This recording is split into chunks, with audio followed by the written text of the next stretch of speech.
Hey everyone, Tim here from Snap Attack. Let's dive into this week's Threat Snapshot. Today we're going to be looking at the VMware vulnerabilities that you may have been seeing in the news. These are around VMware Workspace ONE, Identity Manager, and a couple other products.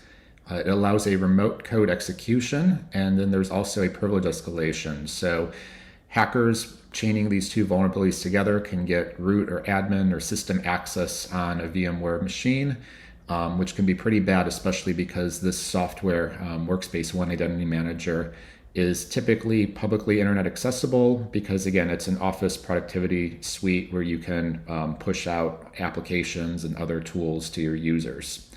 So CISA has put out an emergency directive around this to mitigate the vulnerabilities, including patching, disconnecting it from network, as well as coordinating hunt activities on potentially compromised hosts. So we're going to take a look at how you can actually do that, as well as walk through the attack and some of their details. Highly recommend checking out their bulletin. It does include all of the vulnerable software, as well as some detection methods, which we'll also take a look at ourselves. For the case of this threat today, we're going to be using one of the publicly available POCs, this one here from Tunelco. It is very trivial to use, and it's a very trivial exploit. Does not require authentication. You are basically navigating to this URL, and your payload is encoded here as a get parameter. So very simple for an attacker to use, which is probably why this CVE is so scary. So taking a look at this session in Snap Attack, we have a couple different versions. I'm going to be looking at this today on a Windows host. Yes, you can still install a lot of VMware products on Windows. I know a lot of people use the built-in Photon OS, which is a great option. Again, it is a lightweight stripped-down Linux operating system, so it has a little bit lower attack surface.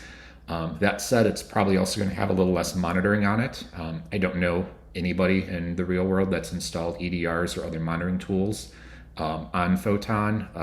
And then the other piece of this is you also have to make sure that you're shipping off event logs and things in order to really detect this. If you're just running VMware that's being isolated on its own host and not monitoring there, this is going to be a lot harder to detect. Anyways, so taking a look at this exploit here, we can see that we created this payload, and again, this is a server-side template injection vulnerability. What this basically means is that VMware, as well as other tools, use these templating software that will allow them to display different information to the user. And when unsanitized user input can get put into a parameter, such as this code here, this is actually calling a built-in utility within FreeMarker, which is the templating software, to execute a command. Again, these features are usually exposed to developers at convenience, but they can equally be used and abused by an attacker for code execution, as seen here. And again, in this case, it's this device UDID parameter that is vulnerable to this template injection. So we've got this, like I said, running on a Windows host. Again, just a default vanilla install. I'm going to kind of hop ahead here and see that nothing really happens or pops up before or after the attack. This is much more interesting to look at from the Linux side. And again, so this is a very trivial exploit. We just downloaded the POC from GitHub using manual mode, type in the IP address, and then the command that we want to run. So we'll do a cmd.exe, who am I? And we can see here on Windows by default, this is going to be installed as NT Authority System. You can specify a different user throughout the installation process, especially the domain user if you're in a domain environment, but this is, again, not necessarily the default, and just thought it was interesting to kind of showcase and mention that. Lots of detection opportunities here, which we'll dive into in a minute. Taking a look again at the process graph here, so we can see that this Workspace ONE Identity Manager is running under this server called prunserve.